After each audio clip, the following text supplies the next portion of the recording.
Annyeonghaseyo mga man! Welcome sa Day 4 and Day 5! Travel vlog to Seoul, South Korea. First thing in the morning is budol shop na muna at nandito kami ngayon sa Joksong Korean Red Pine Shop. Binibenta nila ay mga red pine supplements. Pero before kayo mabudol, may some kind of test na muna silang gagawin gamit ang ring finger nyo.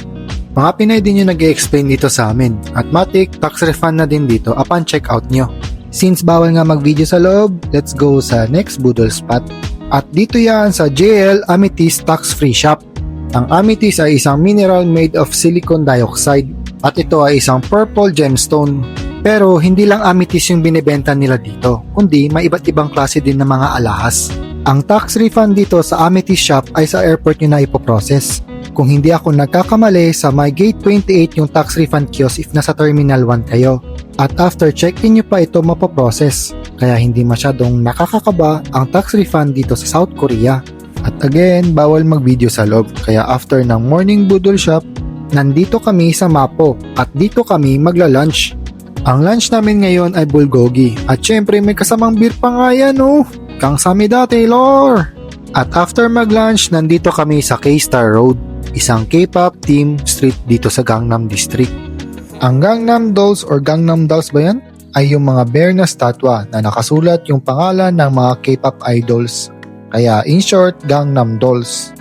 At syempre, bumaba sila dito sa BTS ng Gangnam Dolls para magpa-picture. After dito sa K-Star Road, mabilis na biyahe lang papuntang Starfield Library. At nandito na kami sa Starfield COEX Mall or Convention and Exhibition Center. At naglalakad kami ngayon papuntang Starfield Library.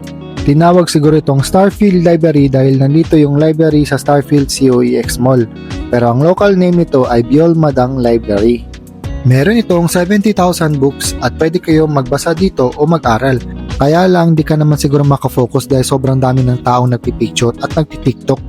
Hey! Ito lang siguro yung library na pwede kayong mag-ingay. May dalawang palapag pala itong library kaya akyat na muna tayo sa taas at i-check kung anong meron dito.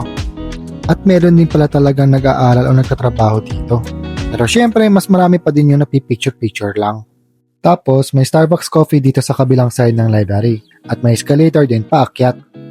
At open ito mula 10:30 AM hanggang 10 PM.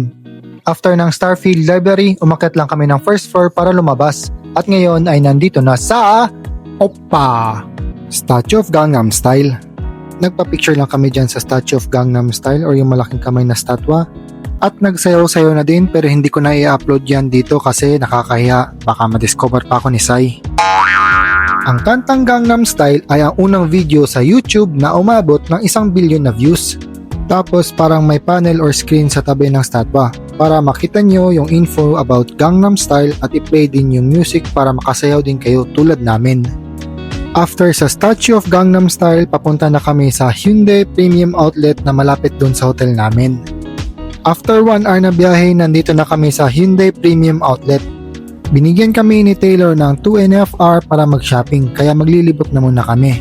Malaki din tong outlet mall na to at maraming mga stores pero wala kaming makita or matripan na mga gamit. At ayan, inabutan na kami ng gabi pero t-shirt na Adidas pa lang yung nabibili namin. I mean si ate lang yung nakabili. Kaya kinita na lang namin si Taylor para mag-dinner na lang. At dito kami magdi-dinner sa Olive Barbecue Chicken na dito lang din malapit sa hotel.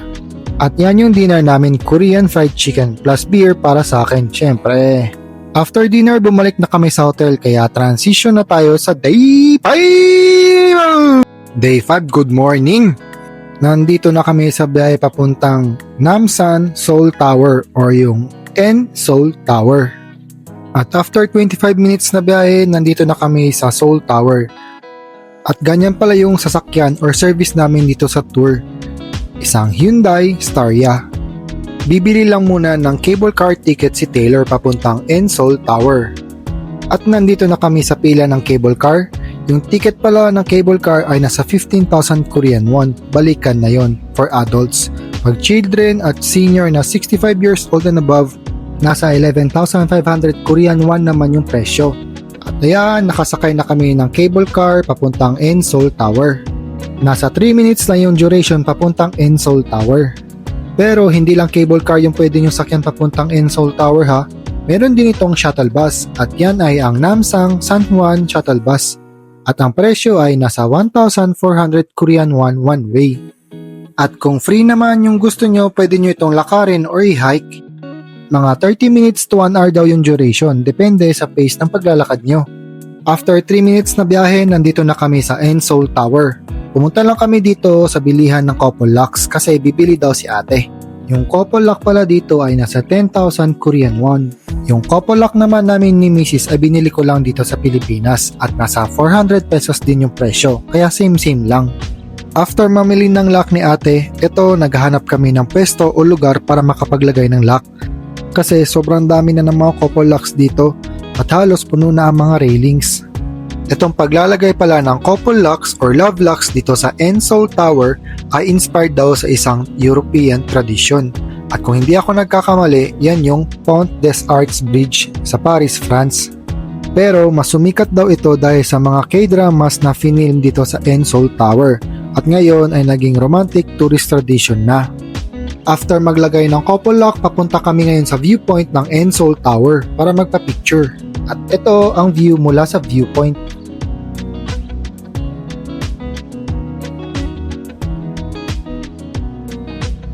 After magpa-group picture kay Taylor, papunta kami ngayon sa side ng tower. Kung gusto nyo palang pumasok sa mismong tower o sa observatory deck, ang entrance fee ay nasa 29,000 Korean won for adults. Tapos for children 3 to 12 years old at senior na 65 years old and above, nasa 23,000 Korean won. Kahit dito na part, marami din pala mga couple locks. At ito naman ang view mula dito. At kung napapansin nyo, may TV tower or broadcasting tower din dito. Kasi ang mismong Seoul Tower daw pala ay isang major TV at radio broadcasting tower. Hindi lang pala talaga ito basta tourist spot lang. After magpa-picture, ito cable car ulit pababa. At panoorin na muna natin ang view.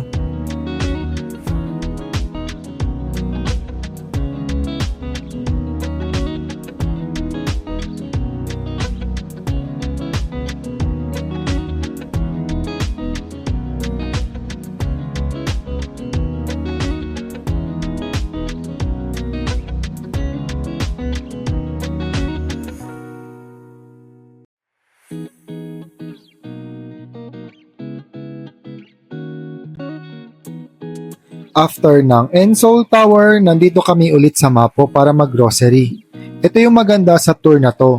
Hindi lang basta sa budol shop kami dinadala ni Taylor, pati din sa local na grocery store. At matik, tax refund na din dito basta ipakita nyo lang yung passport nyo.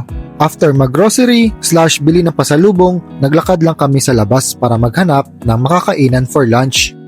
At baka napaisip kayo kahit hindi naman pero isipin nyo na lang din. O baka napatanong kayo sa sarili nyo o kaya nag-comment na din na bakit nandito na naman kami sa Mapo? Wala bang ibang grocery store o kainan sa Seoul? Ang sagot dyan mga man, kahit di nyo tinatanong dahil si Taylor dito pala nakatira dati sa Mapo. Kaya gustong-gusto niyang bumabalik dito at idala kami sa mga alam niyang masarap na kainan at murang grocery store. You know, promoting Mapo District and Taylor. So don't forget to like and subscribe Taylor. 알겠죠? At syempre, kayo din mga man, pasimple na naman si man.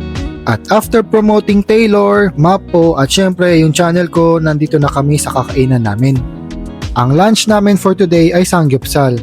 At matik, may kasamang beer na yan, syempre. After mag-lunch, nandito kami ngayon sa last travel spot for today, ang Hongdae. Itong Hongdae ay parang Myeongdong lang din. At katulad sa Insadong, more on locals din yun nandito at mga kabataan na locals. Since more on mga kabataan ngayon nandito, marami mga shopping stores, bars at may mga street performers din. Tapos marami din mga manghuhula dito mga man. Kaya kung gusto mo magpahula na hindi mo naman naiintindihan yung mga hinuhula sa'yo, dito na kayo magpahula para hulaan mo na lang din yung hinuhula sa'yo. Maganda pa sana mag-shopping at maglakad-lakad dito, kaya lang need pa namin ayusin yung mga nabili namin sa grocery at mga pasalubong. Kaya mabilis lang kami dito at pupunta na din ng airport para ayusin yung mga maleta namin. Kaya dito ko na muna tatapusin yung Seoul South Korea vlog ko mga man. Maraming salamat sa panonood. At pasensya mga man kung natagalan ulit yung pag-upload ko ha. Nag-travel kasi ulit kami mga man at Eiffel Tower oh. Eiffel Tower at Europe tour tayo next vlog mga man. Kaya sa susunod ulit na vlog ha. Anyong hey kasayo. Nga pala, pag natripan nyo tong video to, pa-like and subscribe naman. Tapos pa-hit na rin ng bell button. Thank you!